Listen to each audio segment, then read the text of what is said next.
first thing you're going to need is a hair tie. I got this one at the dollar store. I really like these ones. It came in a pack of 18 or so, so it's a really great price for plenty of them. But if you're not planning to do a whole bunch, you can just use whatever hair tie you have lying around. It really doesn't matter, so you can choose your favorite hair tie. So you'll need one of those.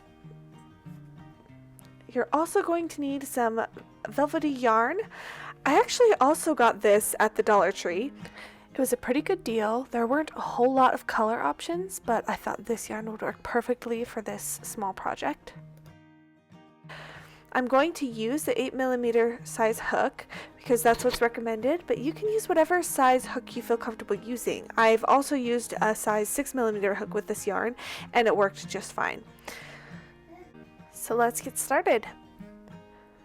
So first, we are going to grab your hair tie, hold it however it's most comfortable for you. This is the way that's most comfortable for me. You're going to just kind of slip stitch it on there, and then one more chain just to secure it, and then pull that tight. Just kind of make sure that it's secure. It doesn't really matter how you get it on there. And now you're going to knot your yarn around a few times, just because we are going to be stretching this out a lot as you use it, so just want to make sure it's nice and secure. So knot it around a few more times, and then we're just going to crochet around that tail, so don't worry about it. So now you're going to do a single crochet around the hair tie at least as many times as you need to cover it. I found that the minimum number for these hair ties is about 35, so that's what we're going to do. So make sure that you are crocheting around that tail.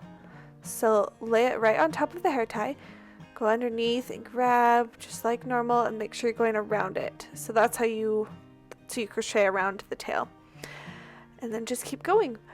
Again, just do enough to cover the hair tie at least. So for this one, about 35. Alright, so I ended up with about 35 here at the end. I'm going to stretch it out to make sure that it has enough give to stretch all the way out. I actually would like it to stretch a little bit more, so I probably would recommend adding more than 35 if you are using this particular hair tie, but just kind of get a feel for it with whatever hair tie you're using. So just make sure it goes back to normal. So I'm going to add just a couple more here. Alright, and there's only 2 rows in this scrunchie. That was row 1, easy peasy. So find your first single crochet, and you're going to slip stitch into that to finish off that row.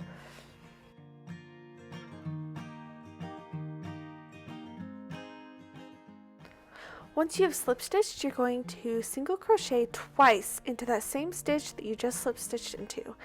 And now you're just going to do 2 single crochets in each following stitch all the way to the end of the round. So go ahead and follow that pattern, and I'll meet you at the end of the row. Alright, so I just have a couple more stitches here.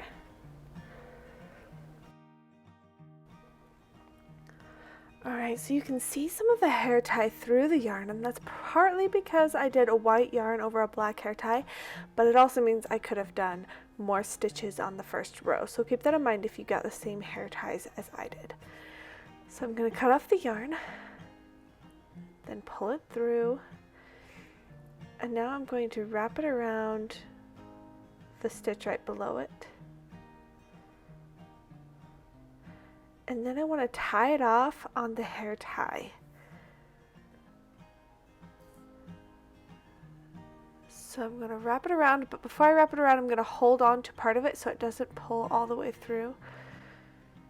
So I'm going to pull it around the hair tie and use the hook to pull it through. Okay, so I have it wrapped around the hair tie. Before I pull it tight, I'm going to put the end through the loop that's on my finger. I'm going to pull it tight. And then I'm going to do that again, one more time. So hold on to the end, pull the hook through, and then before I pull it tight, put the end through the loop, and then pull that tight. Then I'm going to grab a smaller hook, And I'm going to stick it underneath several of the stitches. Then I'm going to pull the end through those stitches, just to kind of hide the end. And then I'm going to cut it off nice and close. And there you have your crochet scrunchie. Alright, so I just wanted to show you the difference that it makes depending on how many single crochets you start with. The one we just did was 35 single crochets in the middle, and then 2 into each of those on the second row.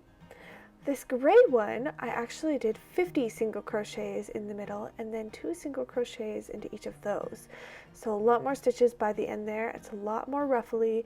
It also stretches out the hair tie a little bit more, which I didn't feel like was a big deal for these particular hair ties. I haven't really noticed it causing a problem or stretching out too much in the week or so that I've been wearing it.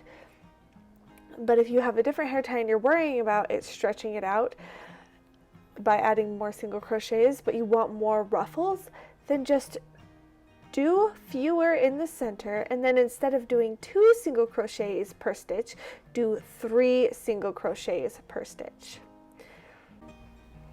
There you go. And if you're wanting to make the scrunchie for a gift, you can package it all cute like this, maybe pair it with a scrunchie that looks good with it. Thank you so much for watching, and I hope you enjoyed this tutorial. Catch you in the next one.